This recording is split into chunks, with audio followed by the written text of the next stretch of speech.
পুরনো রূপে ফিরেছে নতুন চাঁদাবাজ সিন্ডিকেট। ডেমরায় পুলিশের সামনে সড়কে নৈরাজ্য। এদিকে এক বিষয়ে পরীক্ষা দিয়ে দুই বিষয়ে ফেল। জানাবো ষড়যন্ত্রের মূল হোতা কে, সেটা জনগণ জেনে গেছে বলছেন ফারুক। এবং সর্বশেষ জানাবো যুক্তরাষ্ট্রের ভিসায় জালিয়াতি করলে আজীবনের জন্য নিষেধাজ্ঞা। শুনছিলেন সংবাদ শিরোনাম, এবারে বিস্তারিত। পুরনো রূপে ফিরেছে নতুন চাঁদাবাজ সিন্ডিকেট। ডেমরায় পুলিশের সামনে সড়কে নৈরাজ্য। নজরদারি না থাকায় রাজধানীর ডেমরায় পুরনো রূপে ফিরেছে নতুন চাঁদাবাজ সিন্ডিকেট। আর ট্রাফিক ও পুলিশের নাকের ডগায় ডেমরা যাত্রাবাড়ি ও ডেমরা রামপুরা সড়কে শুরু হয়েছে নতুনভাবে নানা রকম নৈরাজ্য।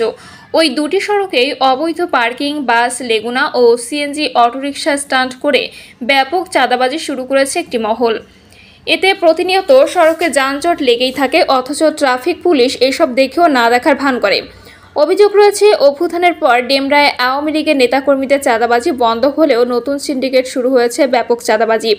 আগের জায়গাগুলোতেও নতুনভাবে দোকানপাট বসিয়ে চাঁদাবাজি সহ ব্যাটারি চালিত অটোরিকশা থেকেও চাঁদাবাজি শুরু করেছে একটি বৃহৎ রাজনৈতিক দলের নেতাকর্মীরা। হাটে ঘাটে ও মাঠে সর্বত্রই যে নতুন চাঁদাবাজ সিন্ডিকেট দৌড়াত্ম, আর এ বিষয়ে পুলিশ দৃশ্যমান আইনি ব্যবস্থা নিচ্ছে না বলে ক্রমে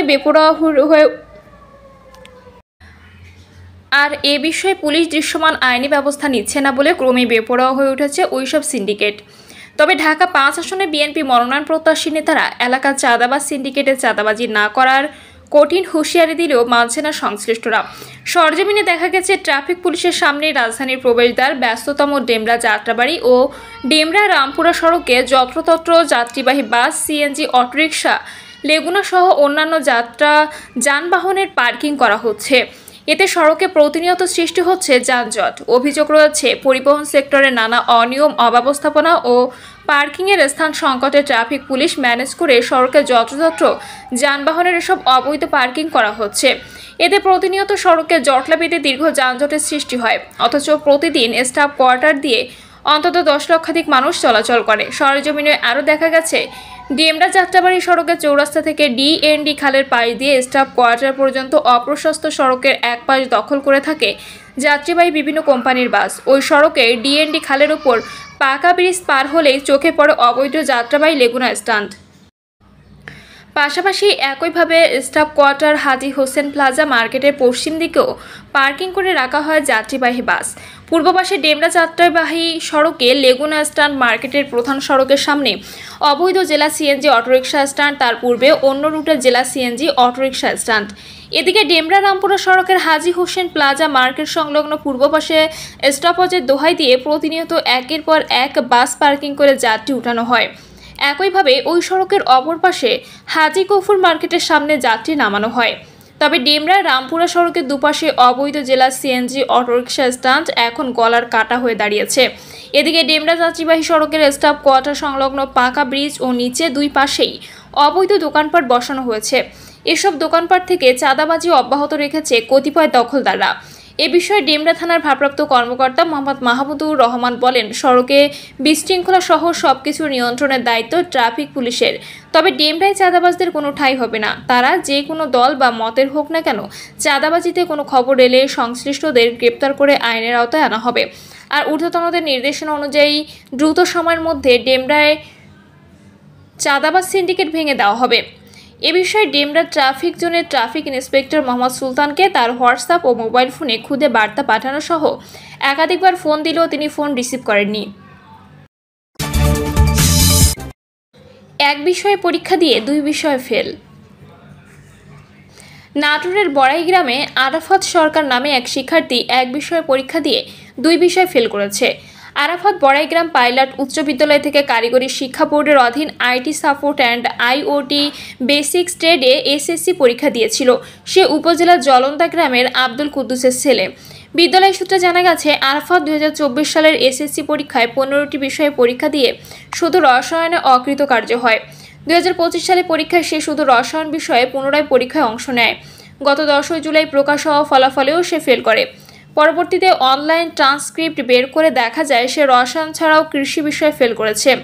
অথচ তার প্রবেশপত্রে কৃষি বিষয় অন্তর্ভুক্তই ছিল না। আরাফাত সরকার বলেন, আমি 2024 সালে এসএসসি পরীক্ষায় শুধু রসায়নে ফেল করেছিলাম। 2025 সালের পরীক্ষা প্রবেশপত্রে শুধু রসায়ন বিষয়ে লেখা ছিল। আমি সে বিষয়ে পরীক্ষা দিয়েছি, কিন্তু এখন ফলাফলে দেখছি আমাকে কৃষি বিষয়ে ফেল দেখানো হয়েছে। কৃষি বিষয় আমার পরীক্ষার মধ্যে ছিলই না। এক বিষয়ে পরীক্ষা দিয়ে 2 বিষয়ে ফেল দেখে বিস্মিত হয়েছি। বিদ্যালয়ের কারিগরি শাখার সহকারী শিক্ষক ইয়াহিয়া বলেন, বোর্ডের কারিগরি ত্রুটির কারণে এমন হতে পারে।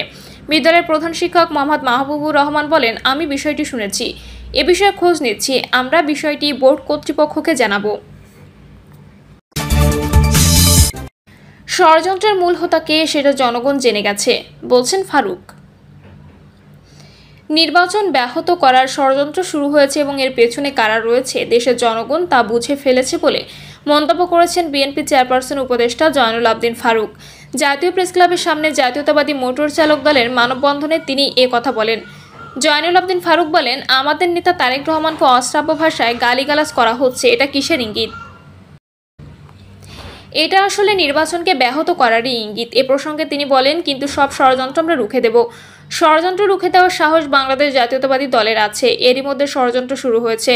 এ ষড়যন্ত্রের মূল হোতা কে সেটা জনগণ জেনে গেছে। প্রধান উপদেষ্টার উদ্দেশ্যে তিনি বলেন, ফেব্রুয়ারির মধ্যে নির্বাচন দেবেন বলেছেন, কিন্তু এখনও 3 তারিখ ঠিক করেনি। দিন তারিখ ঠিক করার জন্য যে অপেক্ষা, সেই অপেক্ষার কারণ হলো গোপালগঞ্জের নৃশংসতা। আমরা আপনার উপর ভরসা রেখেছি এবং সমর্থন দিয়ে আসছি। এখন পর্যন্ত সমর্থন প্রত্যাহার করিনি। আমাদের আস্থা আপনি গণতন্ত্র ফিরিয়ে দেবেন, বাংলাদেশের মানুষের অধিকার ফিরিয়ে দেবেন, যোগ করেন ফারুক।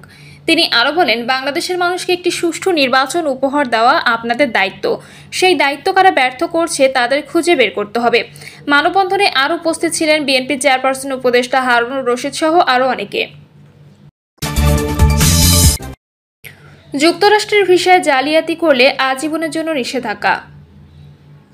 মার্কিন ভিসার জন্য আবেদন করতে গিয়ে যদি কেউ ভুয়া নথি জমা দেন বা তথ্য গোপন করেন, তাহলে তার বিরুদ্ধে যুক্তরাষ্ট্রে প্রবেশে আজীবনের নিষেধাজ্ঞা জারি হতে পারে। এমনকি এসব কর্মকাণ্ড ফৌজদারি অপরাধ হিসেবে গণ্য হয়ে মামলার মুখে পড়ার আশঙ্কাও রয়েছে। পোস্টটিতে বলা হয়, এই গল্প আমরা আগেও শুনেছি। এতে আরও বলা হয়, কনসুলার অফিসাররা নিয়মিত ভিসা জালিয়াতি ও প্রতারণার নতুন কৌশল সম্পর্কে হালনাগাদ থাকেন এবং ভুয়া নথিপত্র তৈরির প্রযুক্তি সম্পর্কে তাদের সুস্পষ্ট ধারণা রয়েছে। তাই তথ্য গোপন বা ভুয়া কাগজপত্র দাখিল করলে সেটি ধরা পড়ার ঝুঁকি অনেক বেশি এবং এর পরিণতি হতে পারে আজীবন যুক্তরাষ্ট্রে প্রবেশের উপর স্থায়ী নিষেধাজ্ঞা। এছাড়া 10 জুলাই দূতাবাসের আরেকটি পোস্টে জানানো হয়, ভিসা আবেদনকারীদের অবশ্য তাদের DS-160 ফর্মে বিগত 5 বছরে ব্যবহৃত সব সামাজিক যোগাযোগ মাধ্যমে ব্যবহারকারীর নাম বা হ্যান্ডল উল্লেখ করতে হবে। আবেদনকারীদের নিজ হাতে দেওয়া স্বাক্ষরের মাধ্যমে এই সব তথ্যকে সত্য এবং নির্ভুল বলে ঘোষণা করতে হয়। তথ্য গোপনের ঘটনা ধরা পড়লে শুধু ভিসা বাতিল নয়, বরং ভবিষ্যতেও যুক্তরাষ্ট্রের ভিসার জন্য যোগ্যতা হারাতে পারেন আবেদনকারী। দূতাবাস বলছে, সততা বজায় রেখে আবেদন করা হলে ভিসা প্রক্রিয়ায় অনেক সমস্যা এড়ানো যায়। যুক্তরাষ্ট্রে প্রবেশের আগ্রহী যে কোনো আবেদনকারীকে এসব বিষয়ে সতর্ক থাকতে অনুরোধ জানিয়েছে ঢাকাস্থ মার্কিন দূতাবাস। প্রিয় দর্শক, এই ছিল এখনকার সর্বশেষ সংবাদ। আপডেট সব সংবাদ পেতে চ্যানেলটি সাবস্ক্রাইব করে বেল আইকনটি ক্লিক করে রাখুন।